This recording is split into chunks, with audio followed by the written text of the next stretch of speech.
Hello students, welcome to my YouTube channel. This is KS Tutorials. So today we are going to study class 6 chapter 4 NCERT, that is what books and burials tells us. So students, I hope आप सबको NCERT series में मज़ा आ रहा होगा। आप लोगों ने मेरे चैप्टर 1, 2, 3 के लेक्चर्स देखे होंगे और आपको शॉर्ट नोट्स भी मैं टाइमली प्रोवाइड कर रही हूँ। So without wasting any time, let's start the chapter what books and burials tell us. First we know what is burials. तो बरियल्स हैं क्या? बेसिकली बरियल्स बच्चों वही हैं कि जहाँ पे हम डेड बॉडीज़ को बरीड करते हैं, ठीक है। तो दैट इज़ अ बरियल्स, उसी को हम क्या कहते हैं? बरियल्स, ठीक है। तो जैसे कि हमने देखा हर चैप्टर में जो स्टार्टिंग होती है किसी ना किसी स्टोरी के साथ ही होती है। कोई स्टूडेंट होता है वो अपने हर एक क्वेश्चन के साथ उस चैप्टर की स्टार्टिंग करता है, ठीक है। तो जैसे यहाँ पे भी एक स्टूडेंट है, गर्ल है मैरी, जो कि लाइब्रेरी में गई है और उसने देखा कि उसके लाइब्रेरी में कई सारी बुक्स रखी हुई हैं, अलग अलग तरीके की और डिफरेंट रिलीजन्स की बुक रखी गई हैं, ठीक है। तो फिर उतने में उससे कोई पूछता है कि that do you know that we have a set of the Vedas, ठीक है। तो व्हाट आर द वेदास। तो अब हम इसी में इस चैप्टर में हम वेदास के बारे में पढ़ने वाले हैं, बुक्स के बारे में पढ़ने वाले हैं बच्चों, एंड साथ साथ हम मेगालिथिक एज के बारे में पढ़ने वाले हैं, ठीक है। तो इस चैप्टर में बेसिकली बच्चों हम दो चीज़ पढ़ेंगे, एक तो ऋग्वेदा के बारे में पढ़ेंगे और एक मेगालिथिक पीरियड के बारे में पढ़ेंगे। तो बच्चों ये जान लो, जैसे कि यहाँ पे हम देखते हैं कि दो हैं, एक ऋग्वेदा है, Rigveda and second megalithic age. तो मेगालिथिक एज में हम तो मेगालिथिक एज जो बच्चों साउथ में है, एंड ये कहाँ पे चल रहा था? नॉर्दर्न इंडिया, ठीक है। तो इसका कॉन्टेम्प्रेरी है, ठीक है, साइमल्टेनियसली। इधर नॉर्थ साइड में हम ऋग्वेदा के बारे में बात कर रहे थे और सदर्न साइड में उधर मेगालिथिक एज चल रहा था, ठीक है। तो ऋग्वेदा में हम पढ़ेंगे कि कौन कौन सी बुक्स थी, मतलब ऋग्वेदा एक उपनिषद एक बुक है, ठीक है, और उनके अंदर हमने क्या क्या देखे, हाइम्स देखे, कुछ मंडल्स देखे, ठीक है। तो वो सब हम पढ़ेंगे। और मेगालिथिक एज का मतलब क्या है बच्चों? कि मेगा मतलब बड़ा, बिग, और लिथिक मतलब स्टोन। तो मतलब हम बड़े बड़े स्टोन्स के बारे में पढ़ेंगे। तो ये कॉन्टेम्प्रेरी चल रहा था कि नॉर्दर्न साइड में हम ऋग्वेदा देख रहे थे और सदर्न इंडिया मेगालिथिक एज में पहुंच चुकी थी, ठीक है students. I hope this is clear to everyone, ठीक है। तो आप लोगों को समझ में आ गया होगा कि हम क्या पढ़ने वाले हैं इस चैप्टर में। तो यहाँ पे हम कुछ ऋग्वेदा क्या है? एक ओल्डेस्ट वेदा है, ठीक है। Oldest Veda is the Rigveda. And यहाँ पे हम 4 तरीके के ऋग्वेदा देखेंगे, 4 तरीके के वेदास देखेंगे, 4 टाइप्स ऑफ वेदास हम देखेंगे, that is Rigveda, Samaveda, Yajurveda and Atharvaveda. But हम मतलब मोस्ट प्रिसाइसली हम ऋग्वेदा के ही बारे में पढ़ने वाले हैं इस चैप्टर में, ठीक। तो Rigveda is basically compose about 3500 years ago, ठीक है। तो हमने क्या देखा कि ये जो ऋग्वेदा है 3500 ईयर्स अगो के बारे में बात कर रहे हैं, ठीक। जैसे कि अगर हम आज से इसको मतलब कैलकुलेट करें तो 35 ईयर्स अगो, और अगर हम BC में देखेंगे तो इसमें हम 2000 माइनस कर लेते तो मीन्स 1500 ईयर्स BC के बारे में बात हो रही है, ओके राइट स्टूडेंट, ठीक। अब ऋग्वेदा में कुछ 10 मंडल्स हैं, ठीक है, और हर मंडल के अंदर कुछ ना कुछ हाइम्स लिखी हुई हैं, ठीक। मतलब समझो हज़ारों हाइम्स लिखी हुई हैं, thousands of hymns are written under each mandal, ठीक है। यहाँ पे 1 मंडल, 2 मंडल, 3 मंडल, 10 मंडल तक है, और हर मंडल में अपने अलग अलग कुछ हमने हज़ारों में हाइम्स लिखी हुई हैं। और उन हाइम्स को ही हम बच्चों क्या कहते हैं? सूक्त, ठीक है, मतलब कुछ कही हुई बातें, ठीक है। तो in the Rigveda includes more than 1000 hymns called sukta और वेल सेड, ठीक है। इन्हें हम क्या कहते हैं? सूक्त, ठीक है। हर मंडल में हमने कुछ हाइम्स को देखा, और hymns is basically was what these are the suktas, ठीक है, which was written under the each mandal, ठीक। और हाइम्स 1-2 नहीं है, मतलब कई सारे, हज़ारों में, हर मंडल में हज़ारों हाइम्स लिखे हुए हैं, ठीक। एंड अब इस हाइम्स में हमने देखे कि यहाँ पे कई सारे गॉड्स और गॉडेसेस की बात की गई, मतलब बहुत सारे देवी देवताओं के बारे में बात की गई है, ठीक है। तो these hymns are in praise of various gods and goddesses, ठीक। तो मतलब यहाँ पे इन हाइम्स में क्या है कि ये लोग गॉड्स और गॉडेसेस की कई सारी प्रेजिंग, एप्रिसिएशन लिखी गई।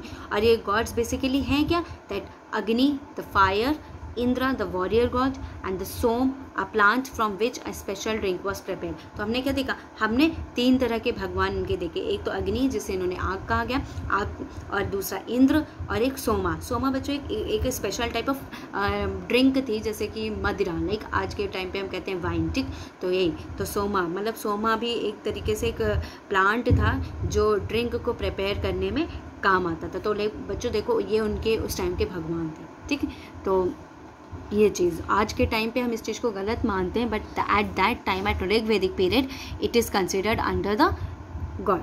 Okay, I hope you are getting this one. Okay, so right, this hymns were composed by sages, rishis. ठीक है, तो ये जितने भी हाइम्स हैं ये किसने, मतलब इनको कंपोज किसने किया, ऋषिज ने लिखे. ठीक है, and priest taught students to recite and memorise each syllable, word and sentence bit by bit with great care. Most of the hymns were composed, taught and learnt by men. A few were composed by women. The Rig Veda is an older Vedic Sanskrit which is different from the Sanskrit you learn in school these days. क्या बोला बच्चों कि ये जितने भी hymns है इनको ऋषिज लिखते थे, और मतलब ये समझ लो शिष्य गुरु के बीच में सारी रिसाइटिंग्स होती थी और एक दूसरे को याद कराते थे. और कुछ जो होते हैं, कुछ जो हाइम्स होती हैं कुछ मेंस भी लिखते थे, लेकिन और कुछ ऐसी हाइम्स हैं जिनको वुमेन्स ने भी कंपोज किया है. ठीक, और ये ऋग्वेदा बेसिकली ओल्डेस्ट वेदा है, जो इसे हम वैदिक संस्कृत भी कहते हैं, जो आज की संस्कृत से काफ़ी डिफरेंट है. ठीक है students, right, I hope this is clear to everyone. Next, what Sanskrit and other languages. तो Sanskrit basically is a part of or is a part of a family of languages known as Indo-European. Students, हमने देखा कि कुछ ऐसी languages हैं जिनकी अपनी अपनी families हैं. ठीक है, तो family क्या होती है बच्चों, जैसे कि बात करें कि कोई भी एक ऐसी language या ऐसे लोग जिनके words एकदम common है. ठीक है, जिनके words कैसे एकदम कॉमन है. जैसे कि अब मैं बात करती हूँ संस्कृत. संस्कृत कौन सी फैमिली से बिलोंग करती है, तो that is it is belong to Indo European. ठीक है, Sanskrit is belong to the Indo European family. तो ये क्वेश्चन आ सकता है पेपर में कि Sanskrit is belong to which family, तो it is belong to Indo European family. ठीक है, अब हम देख रहे हैं कि कुछ ऐसी इंडियन लैंग्वेजेस हैं जो कि इस फैमिली को बिलोंग करती है, जैसे Assamese, Gujarati, Hindi, Kashmiri and Sindhi. And Asian languages such, ये इंडो यूरोपियन लैंग्वेजेस हैं, and Asian languages such as Persian and many European languages such as English, French, Germany, Greek, Italian, Spanish belong to this family. ठीक है, तो हमने क्या देखा कि कुछ एशियन लैंग्वेजेस हैं और कुछ इंडियन लैंग्वेजेस हैं. ठीक है, they both are belong to the family which is Indo European family. Okay, right. And next word, इनको फैमिली क्यों कहा गया, तो फैमिली मीन्स कि इनके कुछ ऐसे ओरिजिनल वर्ड्स हैं जो एकदम कॉमन है, एक जैसे लगते हैं, तो इसलिए इनको हमने एक फैमिली के अंदर रख दिया. ठीक, जैसे हम कुछ वर्ड्स लेते हैं जैसे कि मात्र, तो इन संस्कृत हम मात्र कहते हैं, और हिंदी में उसी को माँ कहते हैं, और इन इंग्लिश हम इसे मदर कहते हैं. तो एक तरीके के वर्ड लग रहे हैं ना, मात्र, माँ और मदर, तो इसलिए ये सब एक फैमिली को बिलोंग करते हैं. ठीक है, इसी तरह और भी फैमिलीज है, जैसे कि नॉर्थ ईस्ट इंडिया में हम देखते हैं, नॉर्थ ईस्ट में तो तिब्बतो बर्मन फैमिली की नॉर्थ ईस्ट इंडिया की जो लैंग्वेजेस हैं वो तिब्बतो बर्मन फैमिली को बिलोंग करती हैं, और जो साउथ की लैंग्वेजेस हैं वो द्रविडियन फैमिली को बिलोंग करती हैं. लाइक जैसे Tamil, Telugu, Kannada and Malayalam belong to the Dravidian family. और कुछ ऐसी लैंग्वेजेस है जो झारखंड में बोली जाती हैं, कुछ सेंट्रल इंडिया में बोली जाती हैं, तो it is belong to the Austro Asiatic family. Okay students, I hope this is clear to everyone, right. तो अब आपसे कोई भी क्वेश्चन इससे पूछा जा सकता है कि ये आ सकता है कि कन्नड़ किस फैमिली से बिलोंग करती है, ठीक है, या झारखंड की लैंग्वेज कौन सी फैमिली से बिलोंग करती है, या गुजराती कौन सी फैमिली को बिलोंग करती है. तो आई होप आप सब ये क्वेश्चन का आंसर अब दे सकते हैं. ठीक है, देखो ये सब क्वेश्चन हमने पहले ही पढ़ चुके हैं, 6th में भी पढ़ चुका है, लेकिन हमारा माइंड इतना डेवलप नहीं हुआ. मैं आपको बार बार बता रही हूँ कि देखो NCERT is NCERT is much much much an important. Okay, NCERT बहुत ज़्यादा इंपॉर्टेंट है. आप चाहे जिस क्लास में हो, NCERT आपके लिए बहुत ज़्यादा इंपॉर्टेंट है. रेफरेंस को छोड़ के पहले आप NCERT कवर करिए and then move to another book. Okay, right. Next, the books were use are written and printed. The Rig Veda was recited and heard rather than read. It was written down several centuries after it was first composed and printed less than 200 years ago. तो बच्चों देखो कि हमने जो books देखी ये बहुत पहले ही लिखी जा चुकी थी, बहुत पहले ही हम इनके बारे में जान चुके थे, लेकिन इनको प्रिंट कब किया गया? तो ये 200 साल पहले, ठीक है। प्रिंट हमने कब किया? तो ये 200 साल पहले, ठीक है। अब हम देखते हैं कि कैसे हिस्ट्रियंस ऋग्वेदा को पढ़ते हैं, ठीक, कैसे हिस्ट्रियंस ऋग्वेदा को पढ़ते हैं। उसके पहले हम ये देख लेते हैं, एक इमेज यहाँ पे मैन्यूस्क्रिप्ट हमें मिली है ऋग्वेदा की, एक ऋग्वेदा से हमें एक मैन्यूस्क्रिप्ट मिली है, जो कि ये कहाँ में मिली थी? हमें कश्मीर में मिली थी, ठीक। तो कश्मीर की है, जो कुछ लैंग्वेजेस लिखी गई हैं कि जो पहले के लोग कैसे ये लिखते थे मैन्यूस्क्रिप्ट, तो हमने देखी ये ऋग्वेदा की मैन्यूस्क्रिप्ट है। और हमने बताया भी था फर्स्ट चैप्टर में कि जो मैन्यूस्क्रिप्ट हम किस में लिखते थे? बिर्च बार्क में लिखते थे, ठीक है। जो ट्रीज़ की जो बार्क होती है, एक स्पेशल टाइप का ट्री है बिर्च, उसके बार्क में हम लिखते थे, ठीक है। तो ये हमने 150 ईयर्स अगो हमें ये कश्मीर से ये मिली है। And this time and in present it is preserved in a library of Pune, okay, which is in Maharashtra, okay। तो now how historians studies the Rigveda, कैसे हिस्ट्रियंस ऋग्वेदा को पढ़ते थे, कैसे हिस्ट्रियंस ऋग्वेदा से इम्पॉर्टेंट चीज़ ला के दिखा के मतलब ले आए और हमें बताया कि क्या क्या चीज़ें हमें मिली।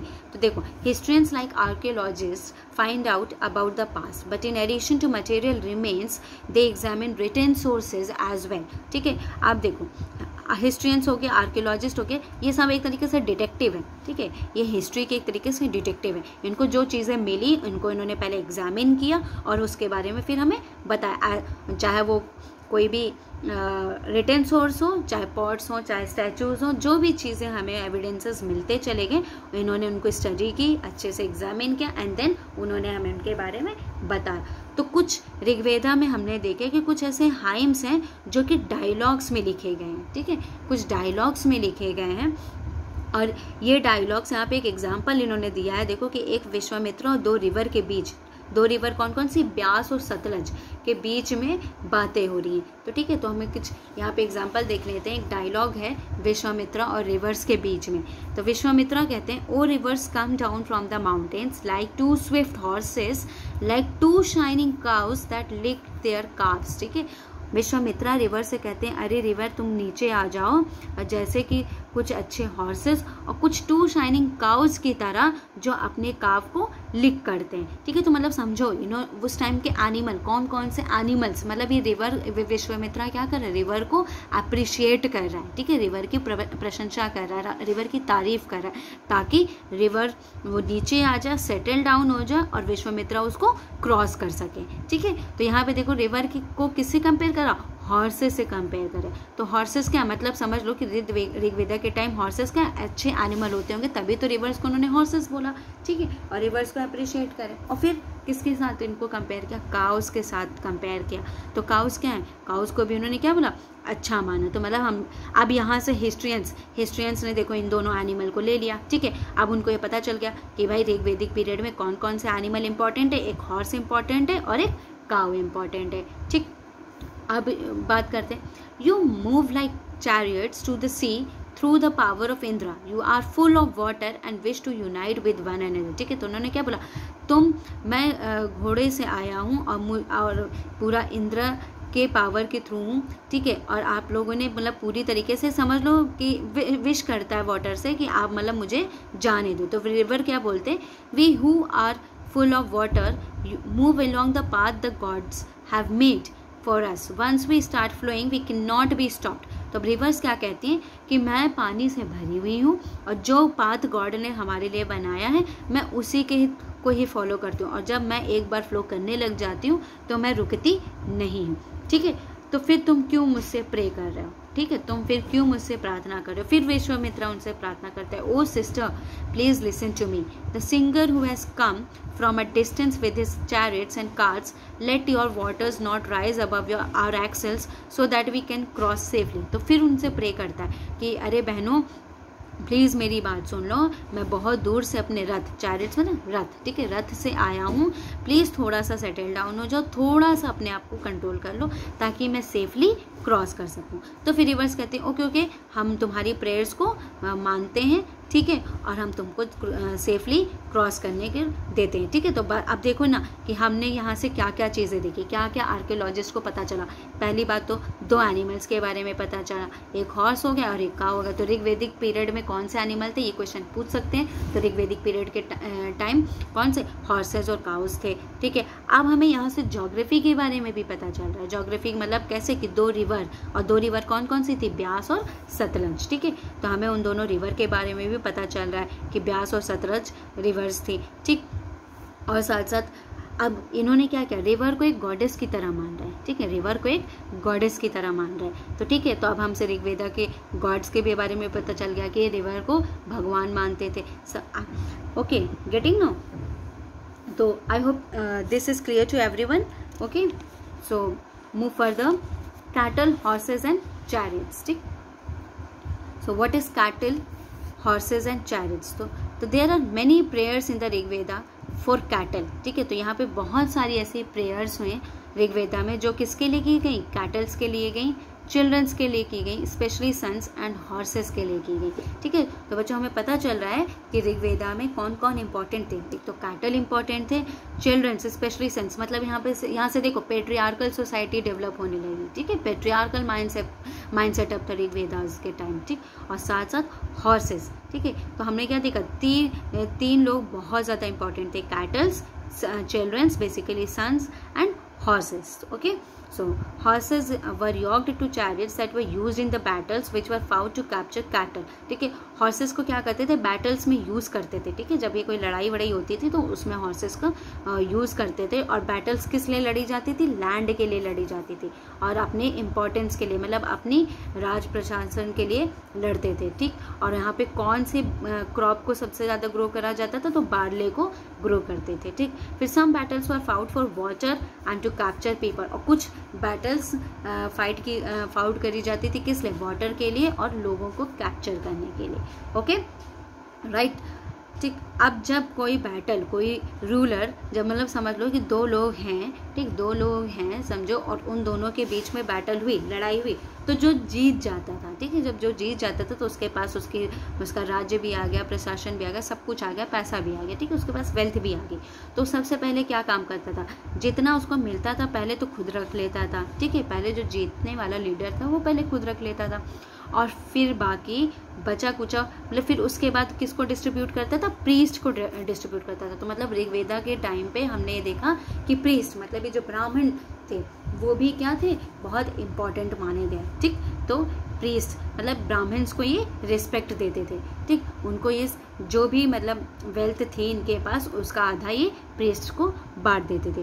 फिर उसके बाद जीतने के बाद जब इनके पास पैसा था तो ये यज्ञ भी करवाते थे। ठीक है, यज्ञ भी कराते थे, कुछ सैक्रिफाइसेस भी देते थे और कुछ ऑफर्स भी करते थे। ठीक, अब यहाँ पे हमने देखा कि कोई भी राजा है वो जीता, उसने पहले अपने आधा कुछ रुपए अपने पास रखे, कुछ उसने ब्राह्मण को में बांट दिया, कुछ गरीब लोगों में बांट दिया, और फिर उसके बाद यज्ञ भी करवाया। तो हर राजा पहले ये करता था कि अगर कोई भी बैटल जीतता था तो यज्ञ करवाता था और कुछ गॉड्स और गॉडेसेस की पूजा करता था। ठीक, तो these were meant for god and goddesses, offering could include ghee, grain and in some cases animals. ठीक है, तो क्या हम ऑफर करते थे, उनको घी देते थे, कुछ ग्रेन्स देते थे, और साथ साथ कुछ एनिमल्स की भी को भी सैक्रिफाइस करते थे। Okay students, are you getting now? Okay, तो फिर most men took part in these wars. There was no regular army, but there were assemblies where people met and discussed matters of war and peace. They also choose leaders who were often brave and skillful warriors. ठीक है, तो अब हमने क्या देखा कि जो ज़्यादातर जो थे मेन ही सिर्फ वॉर में पार्ट लेते थे। ठीक है, सिर्फ मेन ही वॉर में पार्टिसिपेट करते थे और इनकी कोई रेगुलर आर्मी नहीं थी, कोई स्टैंडिंग आर्मी नहीं थी इनकी। ठीक है, तो ये क्वेश्चन पूछ सकते हैं कि ऋग्वेदा में कैसी आर्मी थी, इनकी कोई रेगुलर आर्मी नहीं थी। और हमने देखा कि ऋग्वेदा में असेंबलीज भी सेटअप होती थी कि लोग एक जगह इकट्ठा होते थे और डिस्कस करते थे। ठीक है, कि क्या हुआ, कैसे वॉर को लड़ना है, कैसे शांति बनानी है, ये सब चीज़ें। और बाकी लीडर्स को भी चूज़ करते थे, और साथ साथ कैसे वॉरियर्स को चूज़ करते थे, ब्रेव और स्किलफुल वॉरियर्स को चूज़ करते थे। तो सो स्टूडेंट्स, आज का चैप्टर यहीं पे हम क्लोज करते हैं, कैटल, हॉर्सेस एंड चैरियट्स। ठीक है, बाकी का लेक्चर हम नेक्स्ट वीडियो में कंटिन्यू करेंगे। सो For next video, please press bell icon or subscribe channel for further notification. Thank you students. Take care. Bye bye.